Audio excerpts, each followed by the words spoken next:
Attention! This makes absolutely no sense. Ladies and gentlemen, this is Zander's Facts.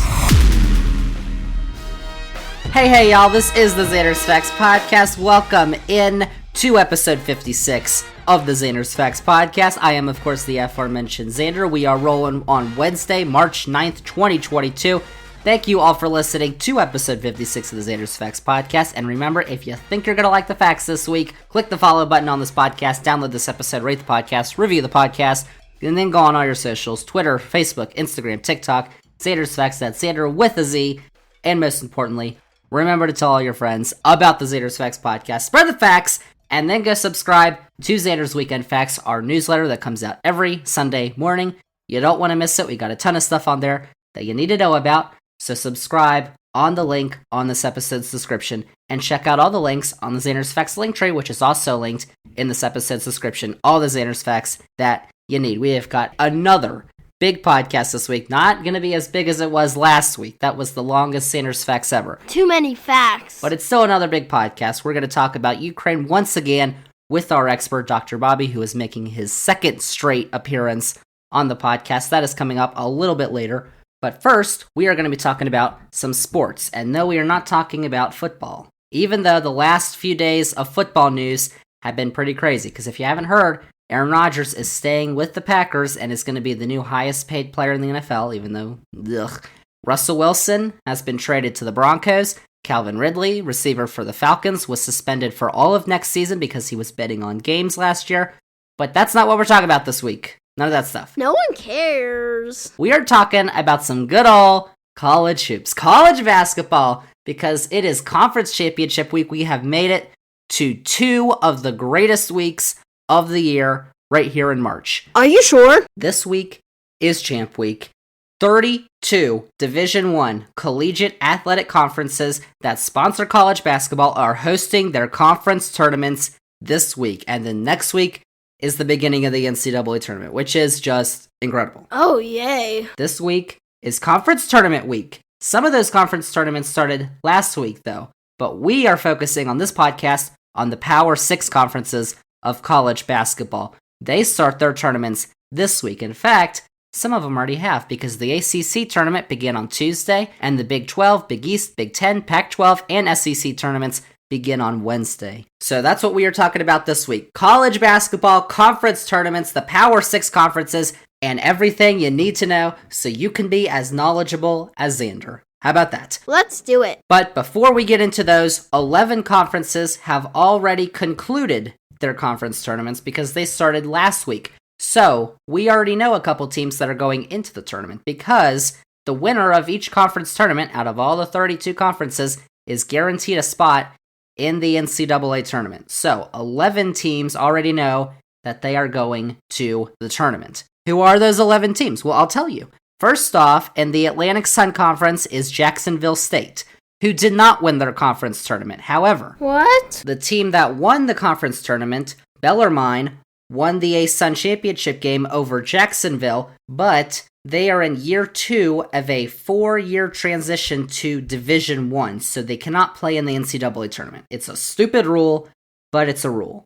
So they're not going. Jacksonville State, who had the best record in the regular season for the Atlantic Sun Conference, is going to the tournament. So there you go. In the Big South, Longwood, Delaware from the CAA, the Colonial, from the Horizon League, Wright State, from the Missouri Valley, Loyola Chicago, from the Northeast Conference, the NEC, Bryant, Murray State from the Ohio Valley, Chattanooga from the Southern Conference, and actually Chattanooga in the SoCon final had a crazy buzzer beater to actually win that game back on Monday night to go to the championship, which you need to take a look at. South Dakota State from the Summit League, who went undefeated in the league this season. Then from the Sun Belt, Georgia State, and from the West Coast Conference, Gonzaga, of course.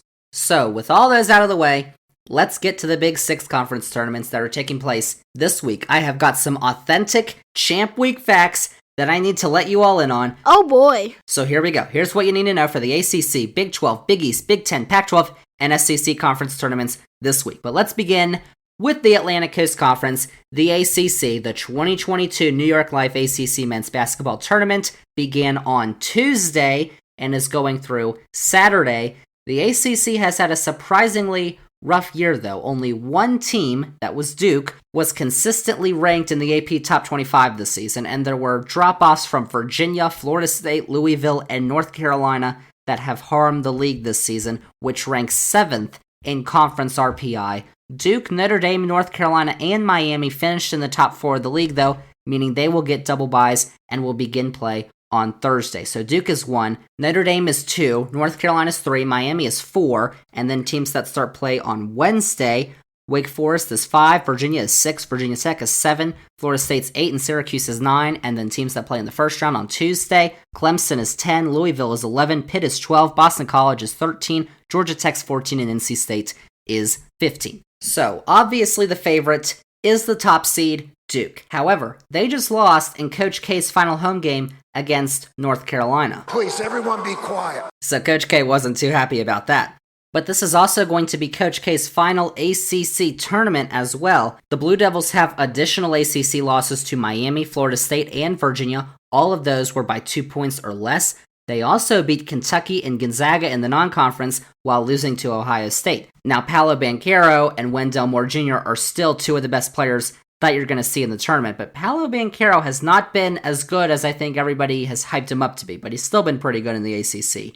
Duke is going to face the winner of Florida State or Syracuse. That game will be on Thursday in the quarterfinals. But while Notre Dame and Miami may be ranked higher at 2 and 4, there has been no bigger surprise in the ACC this season than the rise of Wake Forest. Last season, the Demon Deacons won just 6 games. This season, they won 22, and their head coach, Steve Forbes, has just signed a long-term contract extension as he concludes his second season in Winston-Salem. And Alondas Williams is the name to watch for Wake Forest. He averages nearly 20 points per game, and the 5-seeded Deacons open play Wednesday against Boston College. Speaking of Miami, Jim Laranaga's squad has surged into the top 4 after some recent disappointing seasons. Cameron McGusty, Isaiah Wong, and Charlie Moore are all double-digit scorers for the Canes. While they are technically still on the bubble, they're most likely going to have to face Wake Forest in the quarterfinals on Thursday, and if they get that win, that would definitely solidify their tournament status and possibly bump them up to a single-digit seed.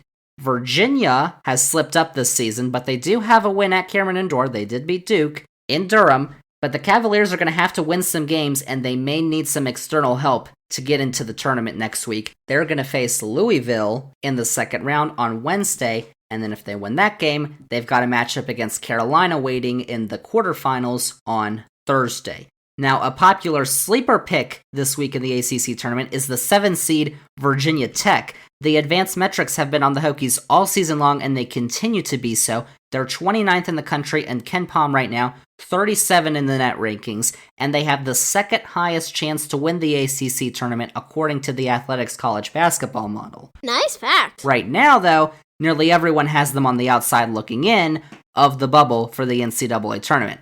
So while they don't need to win the tournament, winning their second round game against Clemson and then their quarterfinal matchup with Notre Dame seem like musts if the Hokies are going to get into the tournament this year. Florida State has dropped back significantly over the course of conference play, and their second round opponent in Syracuse is always a danger to watch. With Jim Boeheim at the helm, I would expect Syracuse to easily beat Florida State on Wednesday, and then they have a nice matchup with Duke on Thursday, which could be interesting. But right now, most projections have 5 teams from the ACC in the tournament. That's Duke, Carolina, Notre Dame, Wake Forest, and Miami. And the 2 Virginia schools, UVA and Tech, are going to have to do some damage to get their names called on Sunday. So, for my ACC tournament prediction, get ready everyone, I'm predicting all 6 conference tournaments.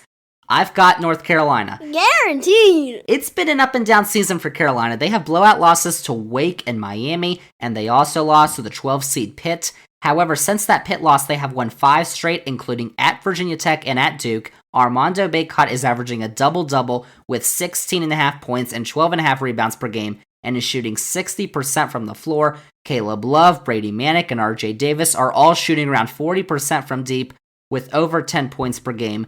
So when Carolina's hot, they are tough to beat. And right now, I'd say they're hot. They just got a huge win.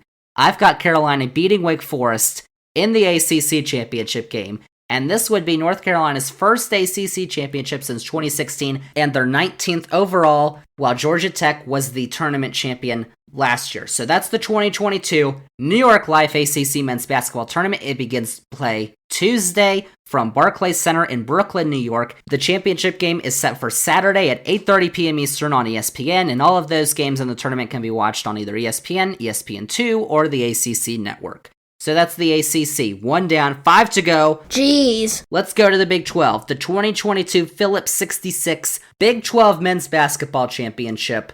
The ACC's been down, but the Big 12 has not. They have been up once again this season. Kansas and reigning national champion Baylor have been great once again, with both of those teams currently in the AP Top 10 where they've resided for most of the year. And while Texas has not lived up to the enormous preseason hype, they still have quality wins over Tennessee and Kansas, while Texas Tech has kept up with the pack despite losing their head coach to Texas.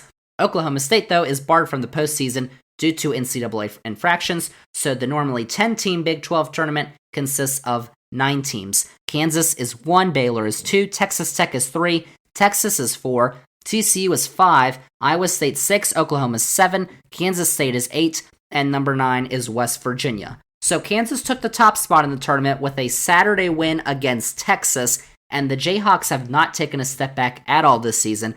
Ochai Agbaji is a Player of the Year contender, averaging nearly 20 points per game and shooting over 40% from deep. Remember that name. Christian Braun, Jalen Wilson, and David McCormick have all been significant contributors for the Jayhawks. They average over 10 points and 6 rebounds per game, and that doesn't even mention the highly touted transfer Remy Martin from Arizona State. So head coach Bill Self has a team that is still fighting for a 1 seed in the dance and is highly capable of winning the whole thing, I think. Kansas will play the winner of Kansas State and West Virginia in the quarterfinals on Thursday. So then we get to the 2 seed, and there is little, if any, gap between the 1st and 2nd seeds in the Big 12 tournament. In fact, they have the same conference record at 14-4. Kansas just won the tiebreaker. Tell me! After winning the national championship last season, the Baylor Bears have reloaded and they are ready to make another run.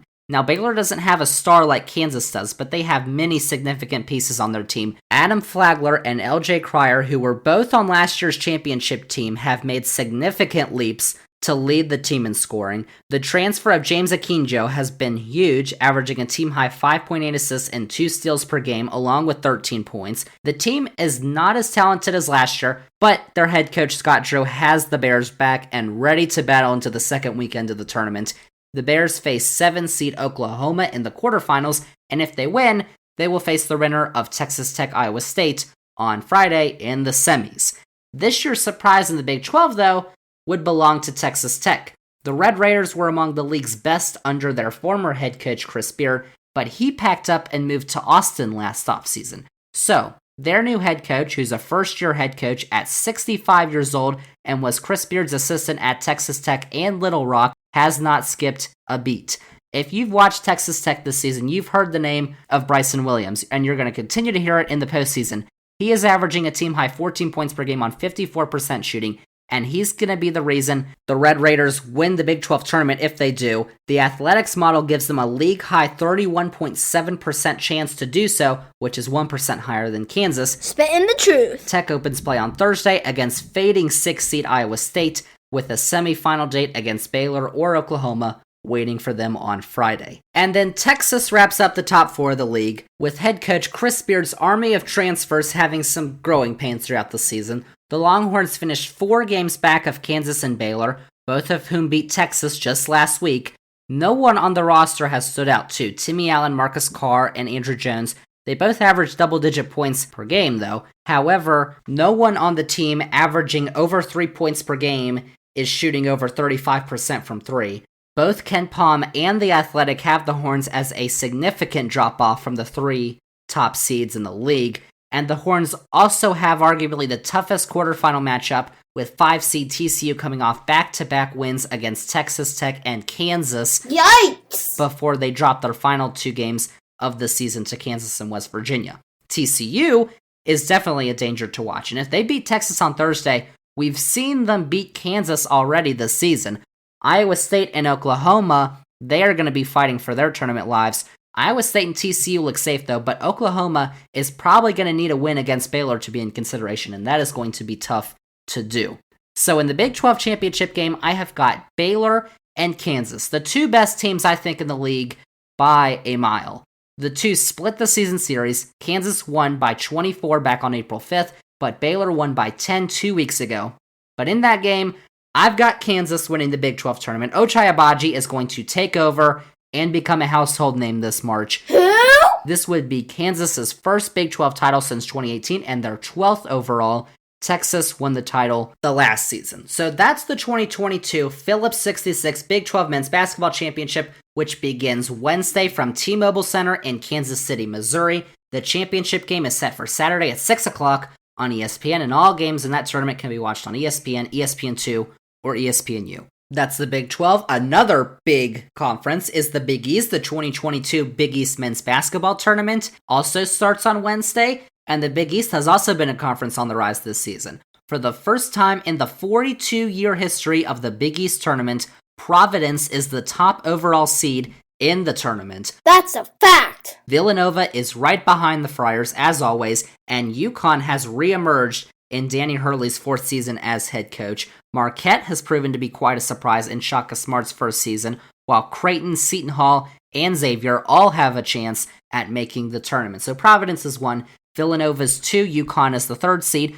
Creighton and Marquette follow, and all those teams play on Thursday to start the tournament. The teams that start on Wednesday, 6 seed Seton Hall, 7 seed St. John's, Xavier's 8, Butler's 9, DePaul is 10, and Georgetown is 11. So let's actually start with the team that is not the top seed, but is the undisputed favorite in the Big East, Villanova. Nova is looking to start a new streak of Big East championships after Georgetown won the title last season. The Wildcats returned the league's top player in Colin Gillespie, but Justin Moore has also been excellent for the Wildcats. Jermaine Samuels and Caleb Daniels are also scoring in double digits per game, while big man Eric Dixon is grabbing a team-high 6.5 rebounds per game and shooting 48% from deep. Nova may be on the outside looking in for a 1 seed next week, but Jay Wright has the Wildcats in contention for a national title once again. They're that good, and Nova is going to open the Big East tournament in the quarterfinals on Thursday against the winner of St. John's or DePaul, with a potential semifinal matchup against UConn on Friday. The regular season champion and the 1 seed, Providence, has come alive this season. 6'10" Nate Watson is leading the way for the team this season with 13.7 points per game. Al Durham, Jared Bynum, and AJ Reeves have double-digit points per game for a team whose 2 of their 3 conference losses came at the hands of Villanova.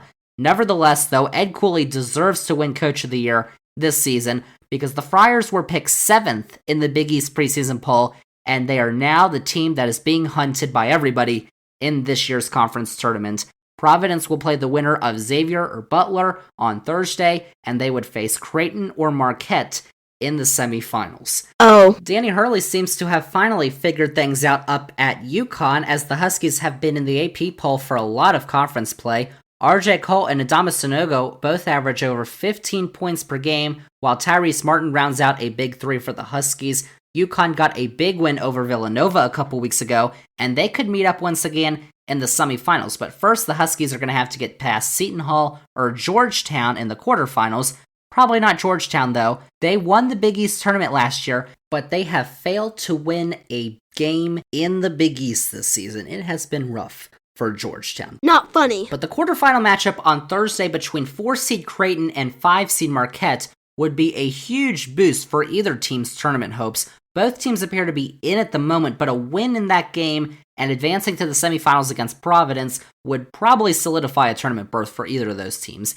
Xavier's also on the bubble at the moment, as their regular season-ending win over Georgetown snapped a 5-game losing streak, and they need to beat Butler in the first round on Wednesday. So then, in my Big East tournament final, I have got Creighton matching up with Villanova. Watch out for Ryan Hawkins and Ryan Kalkbrenner, the 2 Ryans in the front court, and Alex O'Connell and Ryan Nebhart in the backcourt for the Blue Jays. But the Wildcats, Villanova, have the best player in this tournament in Colin Gillespie, and I expect him to elevate to meet the moment. Villanova is going to win the Big East tournament for the first time since 2019, and the 6th time overall. That is the 2022 Big East Men's Basketball Tournament, which begins Wednesday from the Mecca, Madison Square Garden in New York City. The championship game is set for Saturday at 6:30 p.m. on Fox. and all games can be watched on Fox or FS1. So that's 3 conferences down, 3 more to go. Ugh. Halfway done with our conference tournaments. Let's go to the Big Ten. The 2022 Big Ten Men's Basketball Tournament in Indianapolis begins on Wednesday, and the award for deepest conference this season should probably go to the Big Ten. The top of the conference may not be as strong as the Big 12 or the SEC have, but Illinois, Wisconsin, and Purdue have been fun to watch all season. Rutgers has made a surprising jump into the top 4, the Rutgers, while Iowa, Ohio State, and Michigan State all look like locks for the tournament. And right now, most projections have 7 or 8 Big Ten teams in the tournament, which is the most out of any conference. True that. So Illinois is the top seed, Wisconsin is 2, Purdue is 3, Rutgers are 4, and those 4 teams got a double bye. They begin play on Friday. The teams that begin play on Thursday, Iowa is 5, Ohio State is 6, Michigan State is 7, Michigan's 8, Indiana's 9, and Maryland is 10, and the teams that play in the first round on Wednesday, Penn State is 11, Northwestern's 12, Nebraska's 13, and Minnesota is 14. So let's start with Illinois. Illinois takes the top spot in the tournament right now, winning out a tiebreaker with Wisconsin, and this Illini squad is not getting as much hype as they did last season, but Kofi Cockburn once again is putting on a show. He's averaging a double-double, 21 points per game, 10.6 rebounds, while shooting nearly 60% from the floor, while Alfonso Plummer, Trent Frazier, and Jacob Grandison are double-digit scorers, with Plummer and Grandison shooting over 40% from 3. This team is loaded with talent once again. They may not have Ayo Dosunmu from last year, but they've got a bunch of talent, and the Fighting Illini will begin play in the quarterfinals on Friday against Indiana or Michigan, who they did not lose to this season. And speaking of Wisconsin, they feature the unquestioned Big Ten Player of the Year in Johnny Davis. Davis's numbers aren't mind-blowing. He's averaging 20 points per game and 8 rebounds per game on 45% shooting, but he is the engine that keeps the Badgers moving. The sophomore's unmistakable rise from last season has the Badgers right at the top of the conference, and he knows how to turn it on in the biggest moments. He scored 37 points against Purdue back in January. However, Davis was injured on Sunday against Nebraska, a loss that snapped the Badgers' 5-game winning streak, which included wins over Purdue, Rutgers, and Michigan.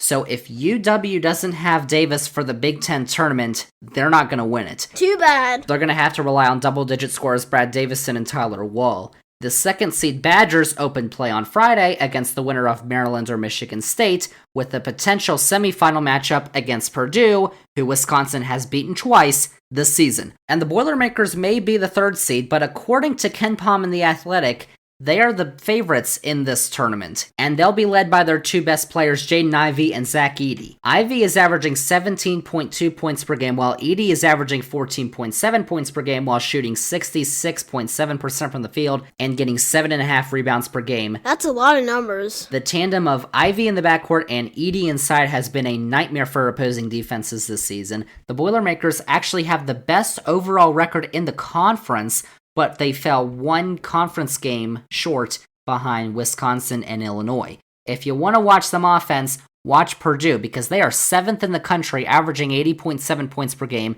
and 10th in the country, first in the conference, with 17 assists per game. Purdue begins play on Friday against Ohio State, or the winner of Minnesota and Penn State if one of those teams can beat Ohio State. And wrapping up the top 4, the 4 teams that got double byes in the Big Ten tournament, is Rutgers. They may need to win a game or 2 to solidify their spot in the tournament, but they do have some decent wins against Illinois, Wisconsin, Ohio State, and Michigan State, who they all beat those back-to-back, but they also have bad losses to Massachusetts, Lafayette, and DePaul. If they can beat, most likely, Iowa on Friday, then that should put them in the tournament.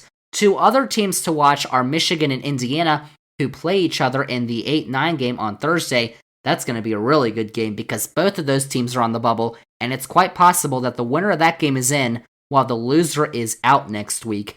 Indiana has had some quality wins under their first-year head coach Mike Woodson, while Michigan's head coach Juwan Howard is going to be returning from suspension. Rude! The winner of that game faces Illinois on Friday, while Ohio State, Iowa, and Michigan State also begin play on Thursday, but those teams appear locked for the tournament. But don't be surprised, though, if Iowa has trouble in the second round with Nebraska, who are coming off 2 straight wins of ranked Ohio State and Wisconsin to end the season. In my Big Ten final, I've got Illinois against Purdue. Johnny Davis is expected to play in the Big Ten tournament, but I think that Wisconsin's head coach Greg Gard is probably going to save his full strength for the NCAA tournament. So to win the Big Ten, I'm picking Purdue. Ooh. The Boilermakers beat the Illini twice this season by 8 points or more, and that inside battle between Kofi Cockburn and Zach Edey should be phenomenal to watch, but I've got Purdue sneaking out a close one. This would be Purdue's first Big Ten title since 2009 and only their second overall in the Big Ten tournament era, which only began in 1998. Illinois won a double overtime thriller against Ohio State in last year's championship game. So that is the 2022 Big Ten men's basketball tournament, which begins Wednesday from Gainbridge Fieldhouse in Indianapolis. The championship game is set for Sunday at 3:30, just before the selection show on CBS, and all games can be watched on the Big Ten Network for the early rounds or CBS for the semifinals and the final. That's the Big Ten. Time for the 2022 Pac-12 men's basketball tournament from Las Vegas, and the top of the Pac-12 has seen a resurgence this season, with Arizona, UCLA, and USC all having excellent seasons. While the top of the league are as good as anybody this season, the rest of the conference remains in mediocrity. Colorado and Oregon have played their way out of the bubble, while last season's conference champion Oregon State, remember that, the Cinderella team, won only one conference game and 3 games total this season. Bye-bye. So in the tournament, Arizona is 1, UCLA is 2, USC has the 3rd seed, and Colorado has the 4th seed. Those teams begin play on Thursday. The teams that begin play in the first round on Wednesday.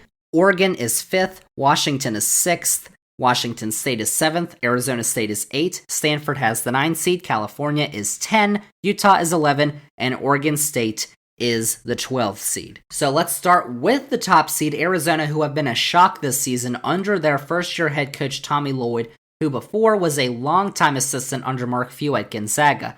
The Wildcats currently rank 2 in the AP poll, and they sit at 2nd place in both the net and the Ken Palm rankings. Part of that has been due to Benedict Mathurin, a Pac-12 Player of the Year frontrunner who was averaging 17 points per game and shooting 38% from 3, but Azolis Tubelis and Christian Koloko are both averaging 11 points per game in the front court while grabbing over 6 rebounds per game, and both shoot over 55% from the floor. Those may be foreign names to you now, but they probably won't be soon. This team is 4th in the country, scoring 84.7 points per game, and 2nd in the country, dishing out 20 assists per game. The Wildcats also only have 3 losses on the season to Tennessee, and then Colorado and UCLA, teams that they have also beaten.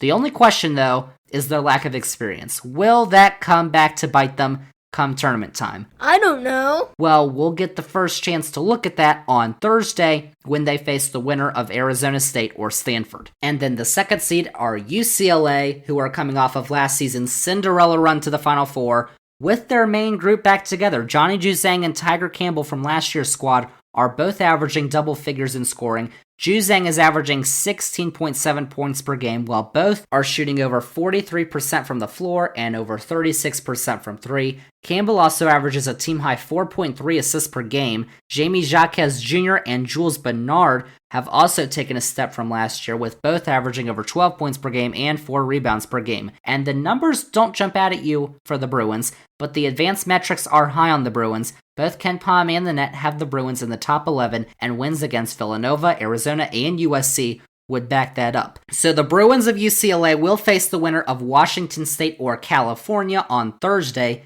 in the quarterfinals. Backing up the top of the conference is USC. The Trojans take the 3rd seed in this year's tournament and are pretty far behind UCLA and Arizona in Ken Palm and the Athletics models in chances to win the Pac-12.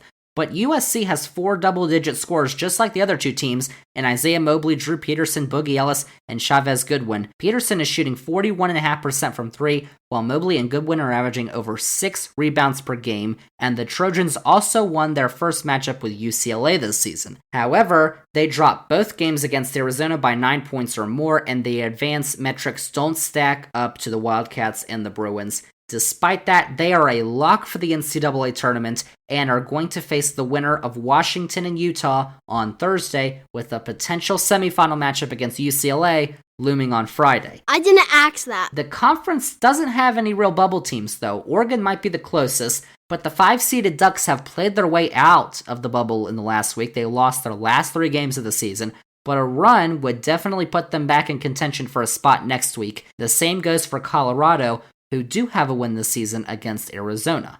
So my Pac-12 championship game has got Arizona matching up with UCLA. I think these are unquestionably the 2 best teams in the conference.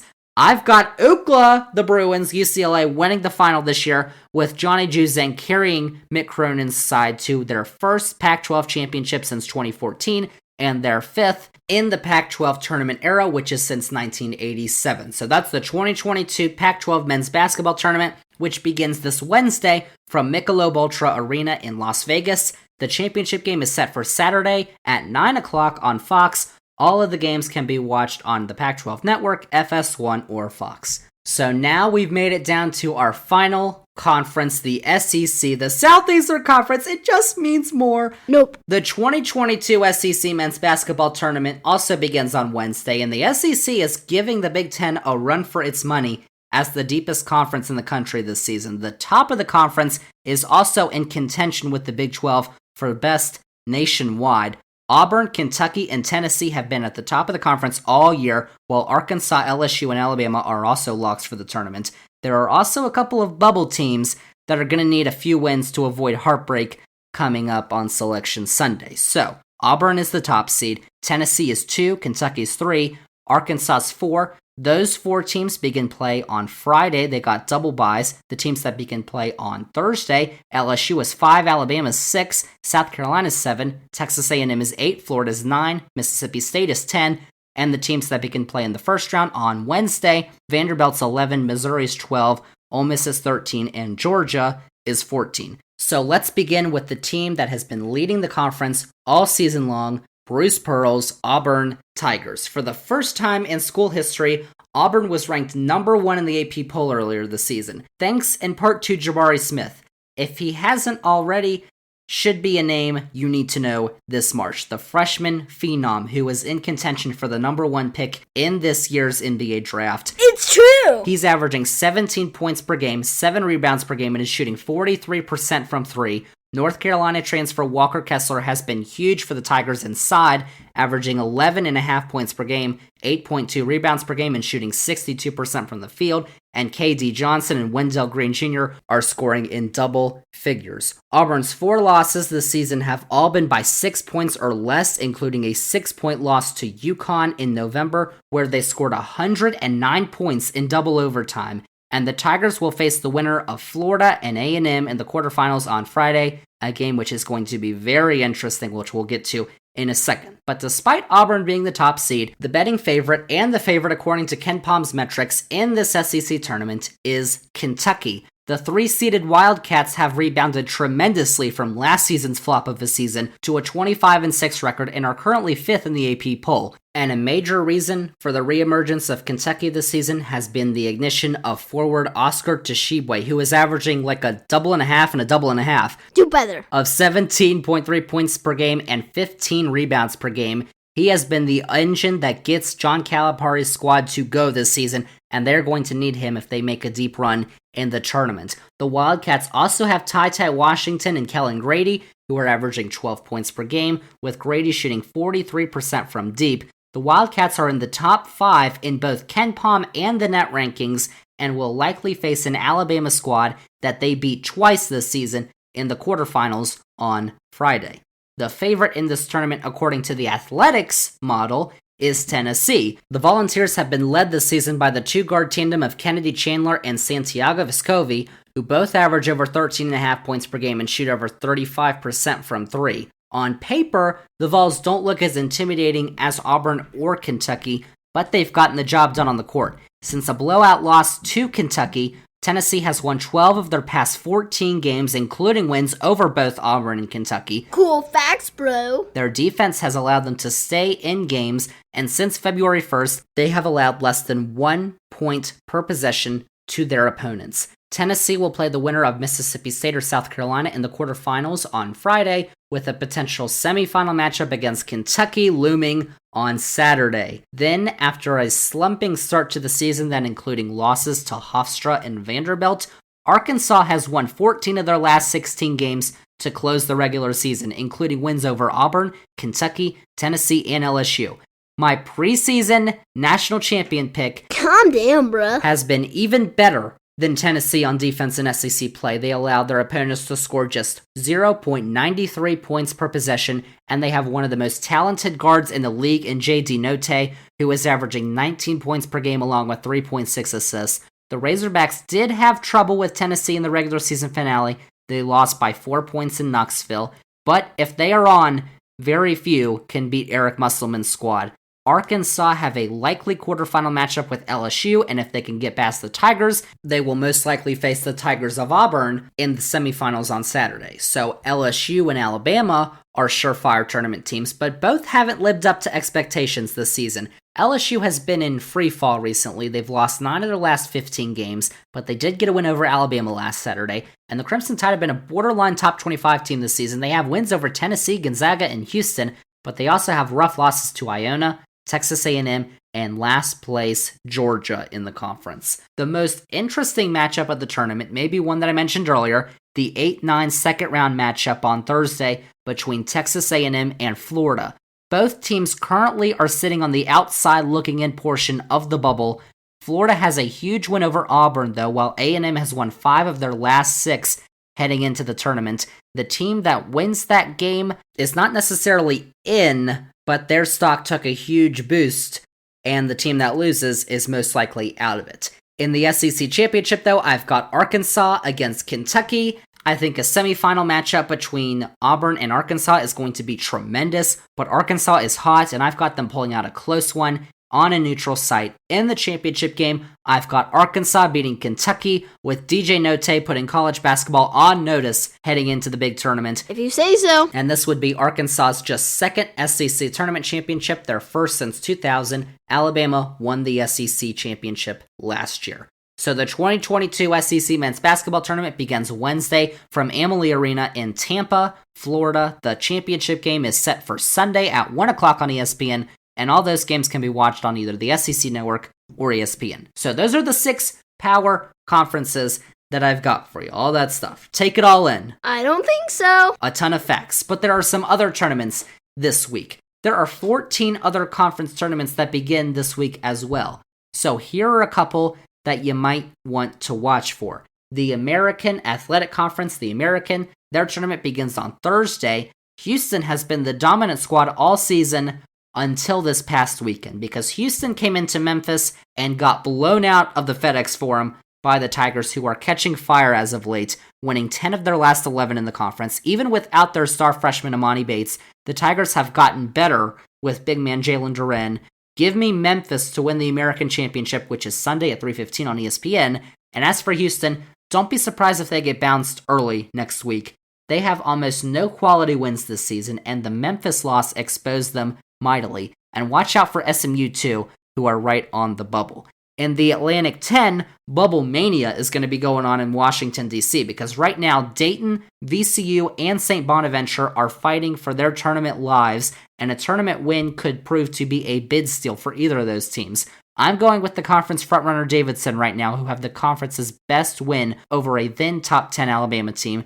The Atlantic 10 final is Sunday at 1 o'clock on CBS. In the Mountain West, many analysts are fawning over this year's Mountain West tournament in Las Vegas. ESPN currently has 4 Mountain West Conference teams in the field of 68, including Boise State, Colorado State, San Diego State, and last 4 in Wyoming. The championship game is Saturday at 6 o'clock on CBS, and I'm going to go with Colorado State to win the Mountain West. So there you go. There you have it. That is a look at all the college basketball conference tournaments that are going on this week.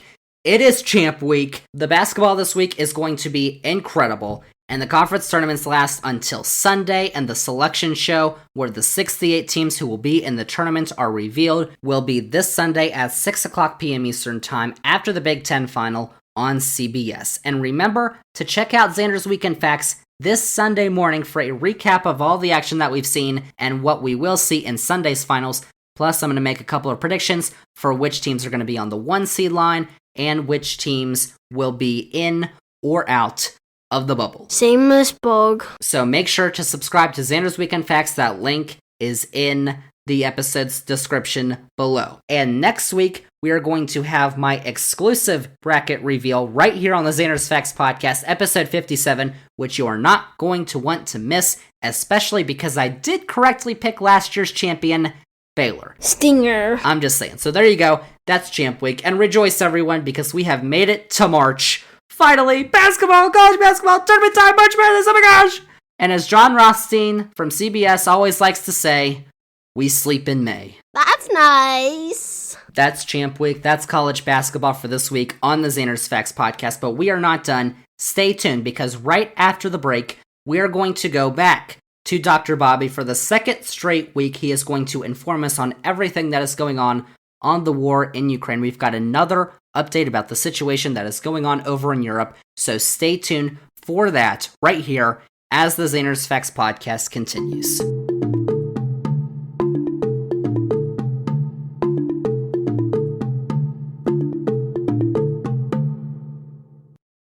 Zander's Facts.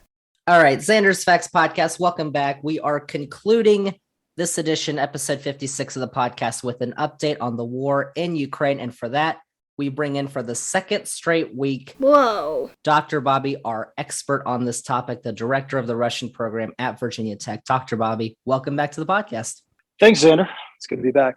So a lot has happened regarding the situation in Ukraine since our update last week on the podcast, which you should probably go listen to if you haven't. But the situation has apparently deteriorated even more so as Russian forces continue to move deeper into the country. A lot of stuff has happened. There have been agreed to ceasefires that have not panned out.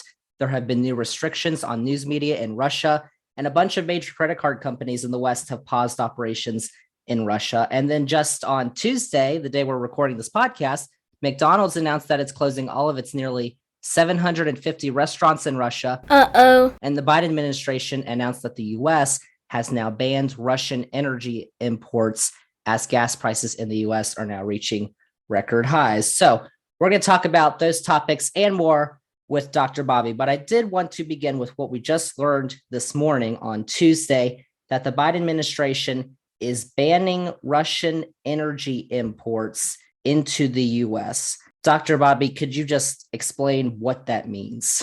Well, this was not quite a nuclear option, since there obviously is a literal nuclear option here. But this was a move that was looking more and more inevitable over the past couple of days as we were getting bipartisan support for it in the United States.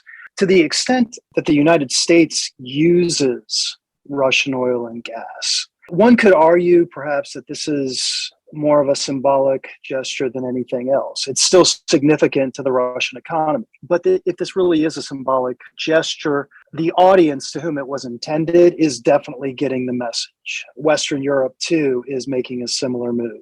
Not shutting off the Russian oil and gas entirely, but making a concerted effort to reduce it by quite a bit, in fact. This is going to hurt. I do think we can expect some very, very strong reactions from the Kremlin on this.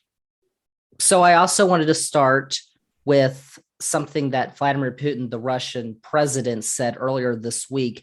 He stated that the invasion of Ukraine was going according to plan. In your view, though, is that the case? If it is the case, it's an absolutely terrible plan. If you listen to any, U.S. military experts, they will certainly tell you that the war is going very badly for Russia right now.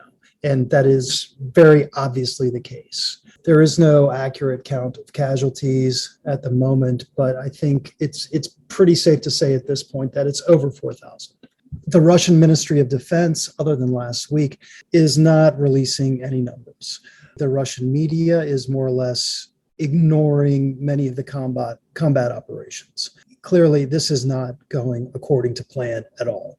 And it looks to just get worse. So I did want to ask you about the Russian media, but we'll get to that in a second. But over the past week, Russian and Ukrainian officials have reportedly met in Belarus and agreed to apparently several ceasefires now that would allow Ukrainian citizens to evacuate from cities that are being bombarded by Russian forces. However, that's not technically happening because Russia is not agreeing to those ceasefires and is continuing to shell Ukrainian cities. So what is your view on how the ceasefires are being handled by both Russia and Ukraine? There is such a lack of trust on the Ukrainian side for any Russian calls for a ceasefire that I really don't see them working at all. It's interesting that the Russian state media is touting ceasefires in their broadcasts. Of course, in these cases, it's the Ukrainians that are breaking it. It seems like every day, there are several ceasefires that are being violated. The hope, I guess, is that at some point we can actually get one that actually stands. But as of yet, it just doesn't seem to be working. So I also wanted to ask you about the Russian media, which we mentioned a moment ago, because you have been watching a lot of Russian news over the past few weeks. It's hard to stomach. It's getting worse. I wanted to ask you two things. What is the media saying to the people of Russia, and how does it differ from what we're seeing here in the West? Or actually, I'll ask you that first and then get to my other point in a second. Well, there is obviously a massive difference between what the Russian public is hearing from state media and what we're seeing in the West, and certainly what the Ukrainian people are experiencing and what the Russian military is experiencing. I actually watched the NTV news broadcast just a few minutes ago. And the lead story was Putin congratulating Russian women on International Women's Day. It took almost 3 minutes for him to mention that there was something going on. It took nearly 5 minutes for the TV news anchor to mention that something is happening in Ukraine. That should tell you a lot right there. And still, it is restricted almost but not exclusively, almost entirely to the situation in eastern Ukraine.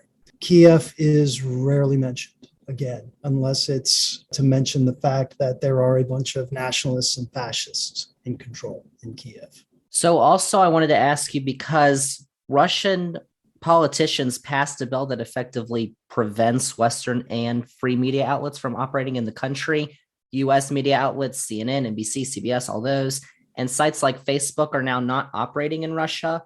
And Russia's also basically shut down their independent news sources in the country. So what is Russia's goal here by limiting independent and Western media outlets in the country? It seems like it happened so long ago that I more or less forgot to even mention that. Now, this is actually a little bit tricky. It's not necessarily that the independent Russian stations and the Western media stations can't operate. They can. It's just that they have to be extremely careful about what they say. And they are definitely limited in the words they can use and the topics they can cover. The penalties are up to 15 years in prison, basically for saying anything that denigrates the Russian armed forces.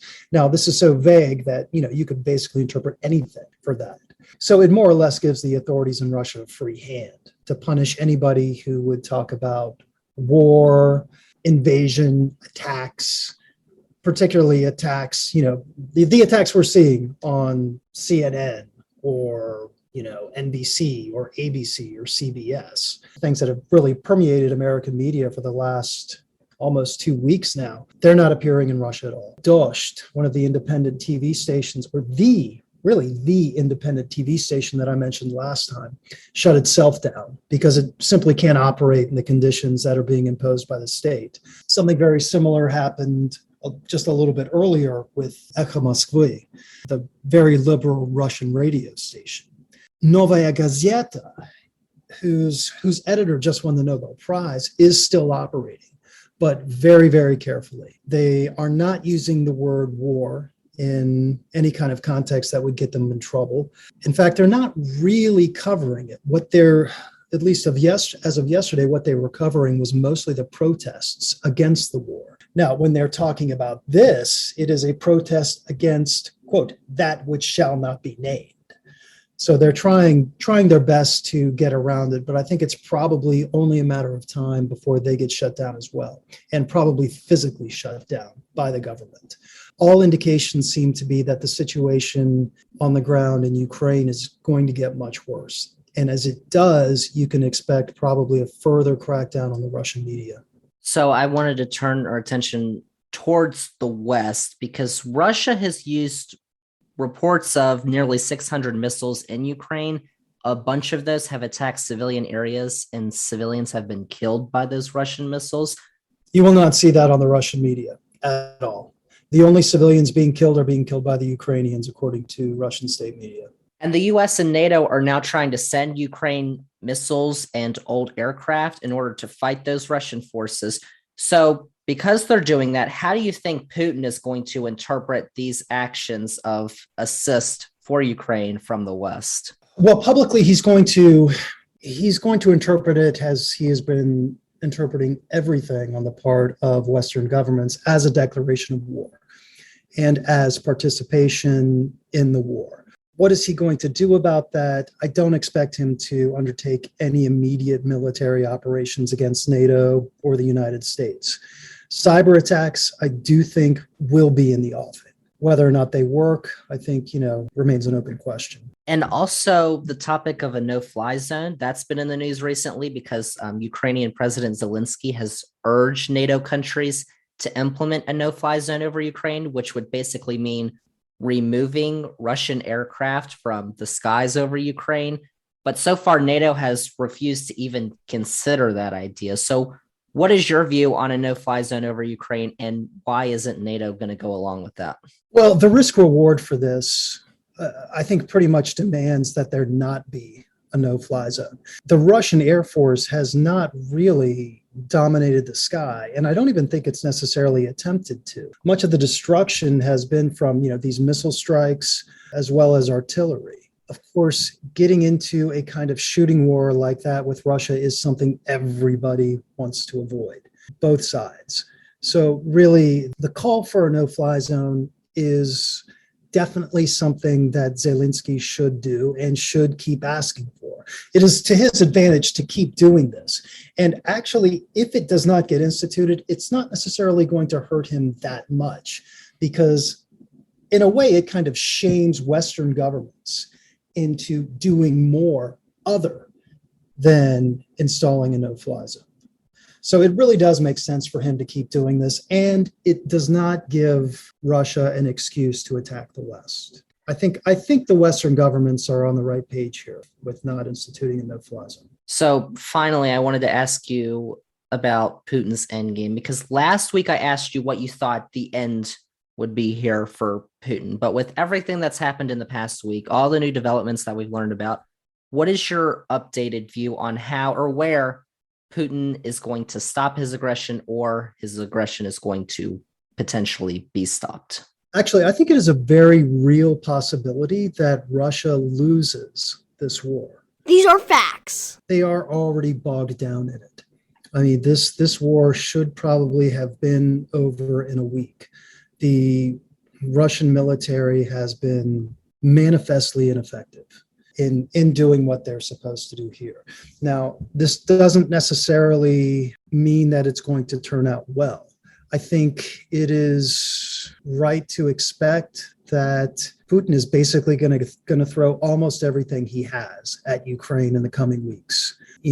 At this point, the cities aren't entirely flattened, but the next time we speak, they very well could be. I expect, there is going to be more of a concentration on artillery. The Russian air power may come in with renewed force. I think it's actually, again, just going to get a lot worse before it gets better. Now, given the issues that they are having in Ukraine, and at this point, I've got to guess that Putin is getting accurate information about what is happening, as afraid as some people may be to tell him what's actually happening. I think Moldova is still very much under threat, especially due to the fact that the Russian military is already there and has been there for more than 30 years at this point. I think, Poland, unless they can identify and strike a point at which arms are entering Ukraine from Poland, I just don't see the Russians attacking it. I mean, I see it being an incredibly stupid move. And I think the same thing probably goes for the Baltics at this point. I do think, however, that they are certainly correct to reinforce themselves. I think it was just today that 500 additional American troops are going to the Baltics. And this definitely seems like an extremely intelligent move. But I don't really, at this point, and I could be tragically wrong, I don't see Russia trying to invade any NATO country in the foreseeable future. Unfortunately, the foreseeable future is probably only a couple of days because things seem to be changing in unexpected ways very, very quickly over there. But I mean, I do think, obviously, Russia has the manpower and the machinery to defeat Ukraine. We'll see if that happens. At this point, I really don't know that they can. They just seem to be so demoralized on the ground that it is a distinct possibility that Ukraine does not lose this war. Mm-hmm. Yeah, and as you said, this is definitely a rapidly developing situation. Last week, I think you said, or you just thought, or we just thought that there was basically no way Russia can lose. But we're here today, and you're basically saying there's a distinct possibility that Ukraine could not lose this war. Well, Zelensky is still alive. Yeah. And Ukraine is not about to give up. I think, if they manage to accomplish one of their objectives, taking Kiev, taking Kharkov, taking Odessa, and killing Zelensky, that will do, in a way, it will probably do little to actually help the Russian war effort. I mean, I would expect an insurgency in Ukraine to go on for quite some time, even after that. All right, Dr. Bobby, before we go, anything else you want to add about this situation over in Ukraine for the week? I'd really like to make some predictions. It's a fact. But again, everything is just changing so quickly that I really can't do that. I think, a couple more days and we'll probably see what the main reaction to the banning of imported Russian oil and gas is going to be from the United States. I would expect that we will probably get more countries, especially those in Western Europe, increasing their embargo on Russian natural resources. All right, Dr. Bobby. Well, once again, thank you for coming on the podcast. Very big update. It's a rapidly developing situation. It's a terrible situation that's happening over in Ukraine. So thanks once again for giving us your insight. You bet. Thanks a lot, Zander. Zander's Facts. Thanks once again to Dr. Bobby for coming on the Zander's Facts podcast to talk about everything that's going on in Ukraine. And remember, this Sunday morning on Zander's Weekend Facts, we're going to have another update for you in print form on the situation in Ukraine. So check that out, Zander's Weekend Facts, this Sunday morning.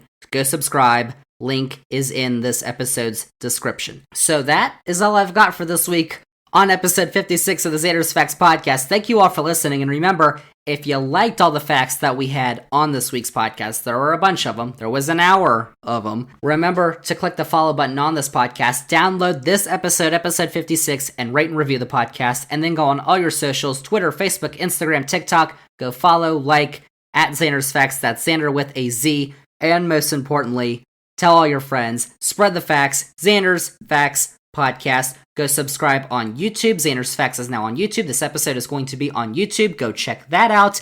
And remember to go check out Zander's Weekend Facts by clicking the special link in this episode's description. Once again, you can find all those links on the Zander's Facts link tree. That's linktr.ee/Zander's Facts. And the link is in this episode's description. So go check that out. All the Zander's Facts links are there. Episode 57 is next week. We've got my exclusive bracket reveal. You will not want to miss that, and that is coming out before the tournament games, besides the first four. But that's coming out before the tournament games get started. So if you made your bracket and then you listen to the podcast and you said, well, Zander's probably right, I might want to go change a few things, you have the opportunity to do that. That is next Wednesday, episode 57. Check it out. But that is it. That is a wrap on episode 56 of the Zander's Facts podcast. Thank you all for listening, and we'll see y'all with episode 57 next week.